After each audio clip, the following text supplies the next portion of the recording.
Və Allah Azza və Cəllə ayət-i kərimdə buyurur ki, Əstəğfirullah, xeyr, sənin Rəbbinə and olsun ki, onlar öz aralarında baş verən çəkişmələrdə səni hakim hesab etməyincə, sonra da verdiyin hökmlərə görə özlərində bir sıxıntı duymadan, tam təslim olmayınca iman gətirmiş olmazlar. Bir insan arasında şəri olaraq bir hal cəryan edən qardaşı ilə, bu istər müsəlman olsun, istər siyər tarixinə baxdığımız zaman qeyri-müsəlman olsun ki, qeyri-müsəlman olan insanlar belə İslamın ədalətindən dolayı İslam qazilərə baş vururdular. Nə etməlidir? Quranla sünniyə bağlı olan və bu işin əhli olan birisinin yanına getməlidir. Və həmən adam onların ikisinin arasında hökm verməlidir. Və bu ona, bayaq dediyimiz kimi, məcbur qaldığından dolayı yox, qəlbindəki iman səbəbi ilə tam təslim olaraq nə olmalıdır? Etibar etməlidir və özünü buraxmalıdır ona qarşı. Yəni sənin, ey hakim, ey qazi, ey müfti, hər kimsənsə, səlahiyyətin hər nədirsə, sənin dodaqlarının arasından çıxan Allahın ayətləri, Rasulunun sünnəsidirsə və imamların bunun müqabilində etdiyi ictihadın nəticəsidirsə əgər, mən ona tam şəkildə razıyam. Çünki belə bir deyim var, nə deyirlər? Deyirlər ki, şəriətin kəsdiyi barmaq qanamaz.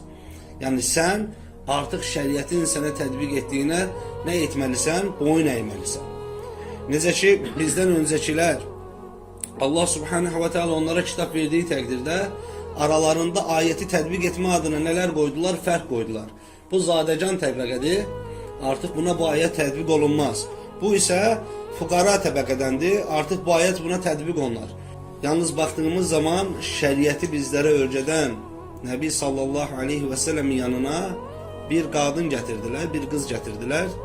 O hansı ki, Allah Azza və Cəllənin hədd cəzası tətbiq olunsun dediyi bir əməl işləmişdi. Yəni, qəsbkarlıq etmişdi. Bu istəyərək olsun və yaxud da istəməyərək olsun, bu əməli etmişdi və bunun şahidləri var idi. Və Nəbi sallallahu aleyhi və səlləmin yanına gətirildiği zaman Peyğəmbər aleyhissalatü və səlləm dedi ki, adı nədir bunun etdiyi əməlin? Oğurluq, birinin xuruzuna girdi mi, birinin bazarlıq dəzgahından nəsə götürdü mü? Oğurluq. Allah Resulü hədd tətbiq etmək istəyəndə sahabə bir ixtiyar dedi ki, ey Allah Resulü, bu falan kəsin qızıdanmı? Özlərindən bir ixtiyar, insanlıq aldı. Nəbi sallallahu aleyhi və səlləm buyurdu ki, vallahi qızın Fatimə daxil olmaqla bu əməli etsəydi, onun əllərini kəsdi. Yəni bizim şəriətimiz Allah Azza və Cəllənin göndərdiyi şəriət və onun tətbiqat üsulu budur. Birə-bir.